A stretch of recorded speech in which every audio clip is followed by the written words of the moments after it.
कर्नाटक की कांग्रेस सरकार वक्फ बोर्ड मिलकर किसानों की संपत्तियों पर कब्जा तो कर ही रही है, लेकिन अब उसके निशाने पर ऐतिहासिक धरोहर भी आ चुकी हैं। अब करीब 100 ऐतिहासिक इमारतों पर वक्फ बोर्ड ने अपना दावा ठोक रखा है, जिसमें 43 पर अब तक कब्जा किया जा चुका है। 53 पर कब्जा करने की तैयारी की जा रही है। बड़ी बात यह कि ये सभी धरोहर भारतीय पुरातत्व सर्वेक्षण के कब्जे में है और नियम ये कहता है कि जिस संपत्ति पर ईएसआई का कब्जा होता है उसे फिर किसी दूसरे को हस्तांतरित नहीं किया जा सकता। लेकिन कर्नाटक की सरकार सारे नियमों को किनारे लगाकर इन ऐतिहासिक धरोहरों पर वक्फ बोर्ड का कब्जा करवा रही है। जिन ऐतिहासिक इमारतों पर वक्फ बोर्ड ने दावा ठोका उनमें प्रसिद्ध गोल गुंबज, इब्राहिम रौजा, बारा कमान और बीदर तथा कलबुर्गी के किले शामिल हैं। इन 53 स्मारकों में से 43 विजयपुरा में हैं, जो कभी आदिल शाही साम्राज्य की राजधानी था। इसके अलावा 6 हम्पी और 4 बेंगलुरु सर्कल में मौजूद हैं। डेक्कन हेराल्ड की रिपोर्ट्स के मुताबिक विजयपुरा वक्फ बोर्ड ने इन 43 स्मारकों को 2005 में अपना घोषित किया था, जब मोहम्मद मोहसिन स्वास्थ्य और परिवार कल्याण विभाग के प्रधान सचिव थे।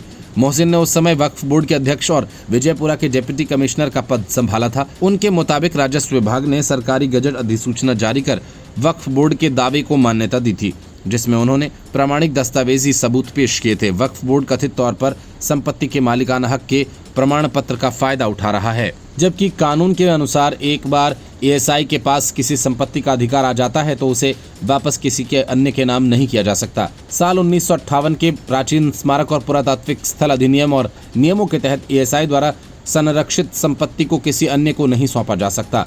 एएसआई के एक अधिकारी ने बताया कि ये कार्यवाही एएसआई की सहमति के बिना हुई है, जो कि नियमों का स्पष्ट उल्लंघन है। 2012 में एक संयुक्त सर्वेक्षण के दौरान वक्फ बोर्ड ने अपने दावे के समर्थन में कोई ठोस प्रमाण पेश नहीं किया था। एएसआई ने पुष्टि की थी कि इन स्मारकों पर कब्जा हो चुका है। एएसआई के अधिकारी का कहना है कि विजयपुरा में 43 स्मारकों को बदलने और उनके साथ छेड़छाड़ करने के लिए उन पर प्लास्टर और सीमेंट का इस्तेमाल किया जा रहा है। इसमें पंखे, एसी, ट्यूबलाइट और टॉयलेट जैसी सुविधाएं जोड़ी जा रही हैं। कुछ संपत्तियों पर दुकानें भी बनाई जा चुकी हैं, जो इन ऐतिहासिक स्थलों की स्थिति को खराब कर रही और पर्यटकों के आकर्षण को प्रभावित कर रही हैं। एएसआई ने लंबे समय से राज्य सरकार और केंद्रीय संस्कृति मंत्रालय को इन कब्जों को हटाने के लिए निर्देश भेजे हैं, लेकिन 2007 से अब तक केंद्र सरकार के निर्देशों के बावजूद कर्नाटक के चीफ सेक्रेटरी, विजयपुरा के डिप्टी कमिश्नर और अल्पसंख्यक कल्याण विभाग द्वारा कोई ठोस कार्रवाई नहीं की गई। इसलिए स्मारकों पर अवैध कब्जे हुए हैं। बिहार के अरविंद केजरीवाल बनने के इरादे से नई पार्टी बनाने वाले प्रशांत किशोर का फंडा क्लियर है कि उनके लिए सियासत सत्ता हासिल करने का धंधा है और धंधा करने के लिए पूंजी चाहिए। तो प्रशांत किशोर पहले ये बता चुके हैं कि उनके पास अकूत दौलत है, जिसके दम पर उनकी पार्टी चुनाव लड़ेगी। धनबल के साथ प्रशांत किशोर छल बल का भी जमकर इस्तेमाल कर रहे हैं, लेकिन उनके निशाने फिलहाल आरजेडी है, जिसके कार्यकर्ताओं का पूरा डेटा आरजेडी के ऑफिस से निकलकर प्रशांत किशोर की टेबल पर पहुंच गया और फिर जन स्वराज पार्टी अपना खेल शुरू कर चुकी है। डेटा लीक होने की खबर से आरजेडी में खलबली मच गई। आरजेडी के 4 लाख सक्रिय कार्यकर्ताओं, नेताओं का डेटा लीक हो गया। मामले की जानकारी मिलने के बाद आरजेडी के आलाकमान गंभीरता से इस विषय को देख रहे हैं। जन स्वराज पार्टी की तरफ से आरजेडी के कई सक्रिय सदस्य और नेताओं को फोन जा रहे हैं, उनके बारे में कई बातें बताई जा रही हैं। उसके बाद इस बात का खुलासा हुआ कि डेटा लीक हो चुका है। मामले में आरजेडी अपने स्तर से जांच कर रही है। आरजेडी के प्रवक्ता मृत्युंजय तिवारी से जब पूछा गया कि प्रशांत किशोर आपके नेताओं को फोन कर रहे हैं, इस पर उन्होंने कहा कि ये कौन लोग हैं, इससे हमको क्या लेना देना है, इन लोगों की हैसियत ही क्या है, राजनीति में ये लोग व्यापारी और व्यवसाय हैं। राष्ट्रीय जनता दल गरीब, नौजवान, किसान, मजदूरों का बल है। डेटा लीक हो या ना हो, इससे कोई फर्क आरजेडी को पड़ने वाला नहीं। हमारे साथ जनता खड़ी है, हमारी जड़ इतनी मजबूत है कि इससे कोई उखाड़ नहीं सकता। मृत्युंजय तिवारी ने कहा कि ये बातें कौन बोल रहा है। राष्ट्रीय जनता दल की जड़ें इतनी मजबूत हैं कि उसे कोई हिला नहीं सकता। जनता का समर्थन हमारी पार्टी को है। जनता तेजस्वी मॉडल के साथ बिहार में सरकार बनाने को तैयार है। सब चर्चाएं करके लोग चाहते हैं कि अपनी राजनीतिक दुकान चलाएं।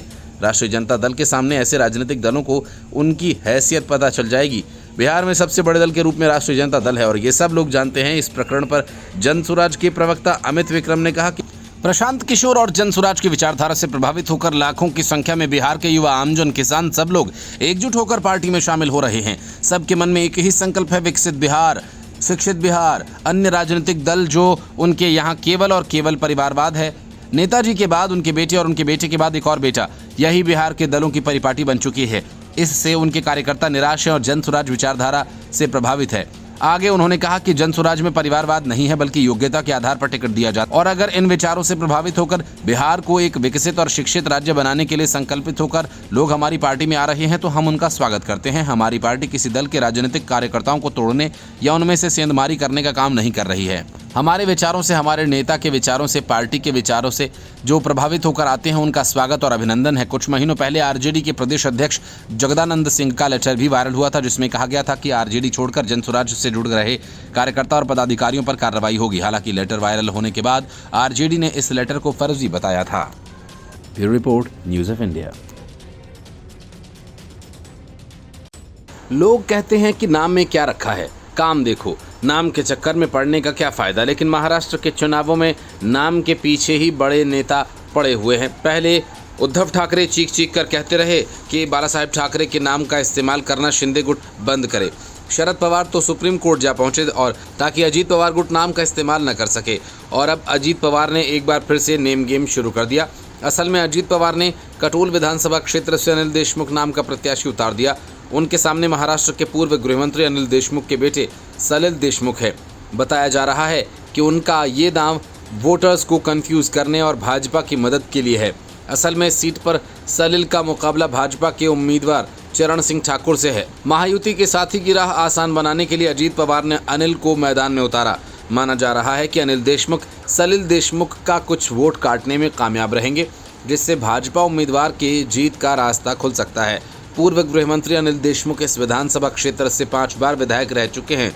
अनिल देशमुख ही गढ़ी चुनाव चिन्ह पर ही चुने गए थे। ऐसे में अजीत को उम्मीद है कि अनिल देशमुख के नाम पर कुछ वोट बंट सकते हैं। इस बार एनसीपी के उम्मीदवार अनिल देशमुख का पूरा नाम अनिल शंकरराव देशमुख है। उनके सामने एनसीपी शरद पवार के सलिल देशमुख हैं, जो अपने पिता अनिल देशमुख के नाम पर वोट जुटाना चाहेंगे। राजनीतिक पंडितों का मानना है कि ऐसे में वोटर्स के बीच काफ़ी कन्फ्यूजन होगी और सलिल चौधरी के लिए चुनौतियां भी बढ़ सकती हैं। एनसीपी उम्मीदवार अनिल देशमुख द्वारा पेश चुनावी घोषणा पत्र के मुताबिक उनके पास सिर्फ 6,60,000 रुपए की कुल संपत्ति है। महाराष्ट्र में सियासी लड़ाई काफ़ी दिलचस्प हो गई है। एनसीपी ने नवाब मलिक को उम्मीदवार बनाया। इसको लेकर भी महायुति में दरार की आशंकाएं जताई जा रही हैं। हालांकि एनसीपी के कार्यकारी अध्यक्ष प्रफुल्ल पटेल का कहना है कि ऐसा करने से राज्य में अन्य जगहों पर महायुति पर कोई असर नहीं पड़ेगा। मलिक को धन शोधन मामले में गिरफ्तार किया गया था और उन पर गैंगस्टर दाऊद इब्राहिम के करीबी लोगों से संबंध रखने का भी आरोप है। राज्य में 20 नवंबर को होने वाले विधानसभा चुनाव के लिए मुंबई की मानखुर्द शिवाजीनगर सीट से एनसीपी के आधिकारिक उम्मीदवार हैं। बांग्लादेश में हिंदू अल्पसंख्यकों पर हमला और उत्पीड़न की घटनाओं में कमी होने की जगह ऐसे मामले बढ़ते ही जा रहे हैं। बांग्लादेश में यूनुस सरकार अल्पसंख्यकों को सुरक्षा देने में कामयाब नहीं है। इस बीच बांग्लादेश के चटगांव में 30,000 से अधिक हिंदू प्रदर्शनकारियों ने सड़कों पर उतरकर अपनी सुरक्षा की मांग की, तो दूसरी तरफ अडानी ग्रुप ने बांग्लादेश को साफ तौर पर कह दिया कि अगर 7 नवंबर से पहले बकाया बिजली का बिल भुगतान नहीं किया गया तो बिजली सप्लाई पूरी तरह से रोक दी जाएगी। प्रदर्शनकारियों ने सरकार से हिंदू नेताओं पर लगाए गए राजद्रोह के आरोप वापस लेने की मांग भी की। उल्लेखनीय है कि इन आरोपों का सामना 19 हिंदू नेताओं को करना पड़ रहा है, जिनमें से कुछ को गिरफ्तार भी किया गया है। ये आरोप तब लगे जब एक रैली के दौरान एक भगवा झंडा बांग्लादेश के झंडे के ऊपर फहराने की घटना हुई, जिससे सरकारी ध्वज का अपमान माना गया। हालांकि हिंदू नेताओं का कहना है कि ये आरोप झूठे हैं और उनका उद्देश्य केवल समुदाय को डराना है। शेख हसीना के खिलाफ प्रदर्शन के बाद जातीय पार्टी और उसके समर्थकों पर भी हमले बढ़े हैं। जातीय पार्टी का मुख्यालय हाल ही में उपद्रवियों द्वारा आग के हवाले कर दिया गया, जिसके बाद पार्टी प्रमुख GM कादिर ने हिंसा की कड़ी निंदा की। उन्होंने कहा कि जातीय पार्टी अपने अधिकारों के लिए शांतिपूर्ण रैली जारी रखेगी, भले ही इसके लिए उनके समर्थकों को खतरा झेलना पड़े। हिंदू अल्पसंख्यकों की घटती जनसंख्या, उनकी धार्मिक स्थलों और संपत्तियों पर हमलों की घटनाएं बांग्लादेश में एक बड़े संकट का संकेत देती हैं। नए इस्लामी कट्टरपंथी सरकार के अधीन स्थिति और भी विकट हो रही है, क्योंकि ये ताकतें देश में अल्पसंख्यकों के खिलाफ हिंसा को बढ़ावा दे रही हैं और उनके खिलाफ कोई कानूनी कार्रवाई भी नहीं की जा रही।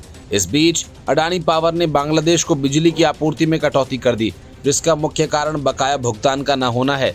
कंपनी ने स्पष्ट किया कि 7 नवंबर तक बकाया राशि का निपटारा नहीं किया गया तो बिजली की आपूर्ति पूरी तरह से बंद कर दी जाएगी। जानकारी के अनुसार वर्तमान में बांग्लादेश पर अडानी का बकाया लगभग $850 मिलियन है। ये एक गंभीर स्थिति है, क्योंकि बांग्लादेश बिजली के संकट से जूझ रहा है और इसकी अर्थव्यवस्था पर इसके कई सारे दुष्प्रभाव पड़ सकते हैं।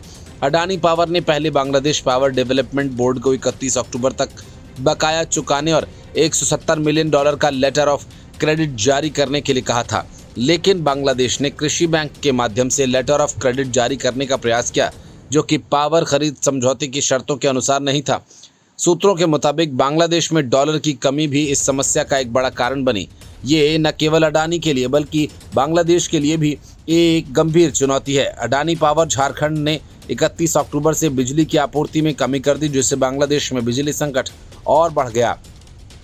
हाल ही में पावर ग्रिड बांग्लादेश की वेबसाइट पर जारी रिपोर्ट के अनुसार अडानी के गोड्डा प्लांट ने केवल 724 मेगावाट बिजली की आपूर्ति की, जबकि उसकी स्थापित क्षमता 1496 मेगावाट है।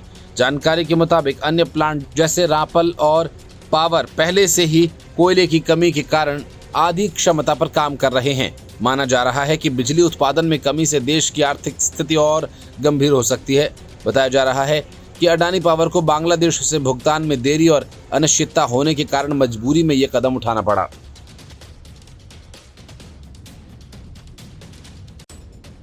एक तरफ दिल्ली में लोग बिजली और पानी की किल्लत से जूझ रहे हैं, तो दूसरी तरफ अरविंद केजरीवाल लोगों को ये कहकर उकसा रहे हैं कि वे बिजली और पानी के बिलों का भुगतान बंद कर दें और जब फरवरी में उनकी फिर से सरकार बनेगी तो वे सारे बिल माफ़ करवा देंगे।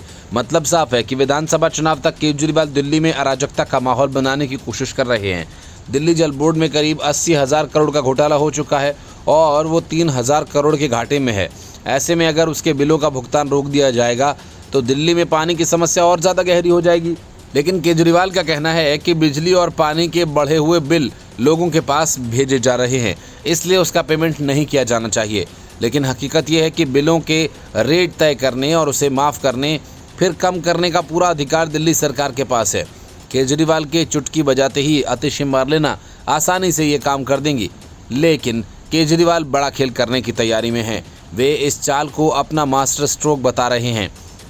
दिल्ली के संजय गांधी ट्रांसपोर्ट नगर में केजरीवाल ने कहा कि हाल ही में जब मैं जेल में था तो सुना कि उन्होंने मेरी पीठ पीछे कुछ गड़बड़ की है और आपको फिर से भारी भरकम पानी का बिल भेज दिया गया। कई लोगों को गलत और बढ़ा हुआ बिल मिला है। इसके बाद केजरीवाल ने कहा कि जिन लोगों को पानी के लिए गलत बिल मिले उन्हें भरने की ज़रूरत नहीं, बस फरवरी में मेरी सरकार एक बार फिर से बन जाए, मैं सबके पानी के बिल माफ़ कर दूंगा और आपको पहले ही की तरह पानी का बिल ज़ीरो मिलने लगेगा। जहां एक और केजरीवाल वादा कर रहे हैं वो पानी के बढ़े हुए बिल माफ़ कर देंगे, तो वहीं दूसरी तरफ ये बिल भेजे भी उन्हीं की सरकार ने हैं। यही समस्या लंबे समय से चली आ रही है। वो अपनी ही सरकार द्वारा पैदा की गई समस्या से लड़ने को अब मास्टर स्ट्रोक घोषित करना चाहते हैं। केजरीवाल की घोषणा उनके पुराने कदमों के भी विपरीत जा रही है। जहां अब वो बिल भरने से मना कर रहे हैं, तो वहीं उनकी सरकार ने फरवरी 2024 में बकाया बिल वसूलने को वन टाइम सेटलमेंट स्कीम की घोषणा की थी। इसके अंतर्गत बढ़े हुए बिल वसूले जाने थे। दिल्ली के करीब 10 लाख से अधिक परिवार बढ़े हुए पानी के बिल से परेशान हैं। ये बढ़ा हुआ बिल तब आया जब केजरीवाल सरकार लोगों को मुफ्त पानी देने का वादा करती है और इसको हर बार चुनावी घोषणा पत्र में भी जगह देती है। केजरीवाल ने दिल्ली के भीतर पानी के बिल जीरो करने का वादा तो कर दिया, लेकिन उन्होंने इस बीच ये नहीं बताया कि इससे दिल्ली जल बोर्ड और भी घाटे में जाएगा। दिल्ली जल बोर्ड वर्तमान में 3,000 करोड़ से अधिक घाटे में है। भाजपा ने केजरीवाल के इस वादे पर हमला बोला। भाजपा ने पूछा कि आखिर किसने ये बिल बढ़ाए। दिल्ली भाजपा के अध्यक्ष वीरेंद्र सचदेवा ने कहा कि आम आदमी पार्टी की सरकार में दिल्ली की स्थिति बदहाल है और लोग त्योहार के दिन भी बिजली नहीं प्राप्त कर रहे। Bureau report, news of India.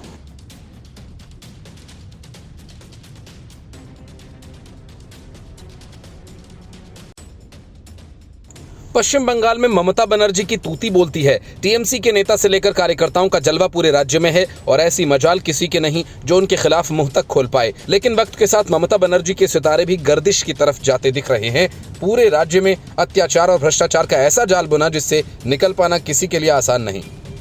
लेकिन अब लगता है कि लोग ममता बनर्जी के इस हिंसा और घोटाले के मॉडल से ऊब चुके हैं और बदलाव की दिशा में बढ़ रहे हैं। यही वजह है कि पहले जहां विपक्षी नेताओं और विधायकों की पिटाई होती थी, उसके बदले अब टीएमसी के ही विधायकों की लोग कुटाई करने लगे हैं। मतलब कि अपने विधायकों से लोग बेहद नाराज हैं। तृणमूल कांग्रेस ने 2 विधायकों को अलग अलग घटनाओं में उनकी पार्टी के कार्यकर्ताओं ने घेर कर पीट दिया। पहले मामले में जिले के संदेशखाली विधानसभा सीट से विधायक सुकुमार महतो पर हमला हुआ, जबकि दूसरी घटना मीना खान से तृणमूल कांग्रेस विधायक उषा रानी मंडल के साथ हुई। विधायक और उनके पति मृत्युंजय मंडल पर पार्टी के कार्यकर्ताओं ने हमला कर दिया।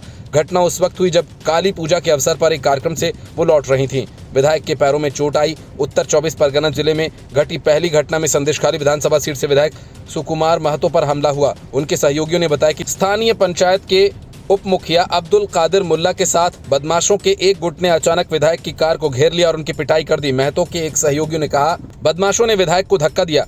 उन्हें रोकने की कोशिश करने पर उन्होंने उनके सहयोगियों को भी पीटा।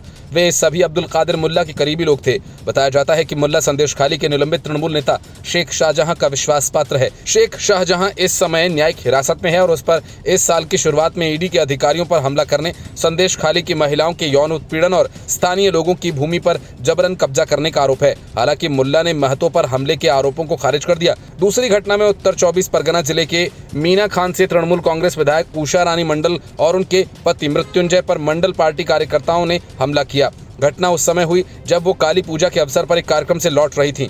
विधायक को पैरों पर चोट आई। उन्होंने हमले का आरोप स्थानीय तृणमूल कांग्रेस नेता अब्दुल खालिक मुल्ला और उसके सहयोगियों पर लगाया। विधायक ने बताया कि उनके एक सहयोगी को काफी चोट आई है, उसका कोलकाता के एक अस्पताल में इलाज चल रहा है। हालांकि अब्दुल खालिक मुल्ला ने आरोपों से इनकार किया, दावा किया कि विधायक के सहयोगियों ने पहले उन पर हमला किया। उन्होंने कहा कि विधायक पर लंबे समय से आरोप है कि बीजेपी के साथ उनके गुपचुप संबंध हैं। इस मामले में उनके सहयोगियों को पार्टी से निकाला जा चुका है।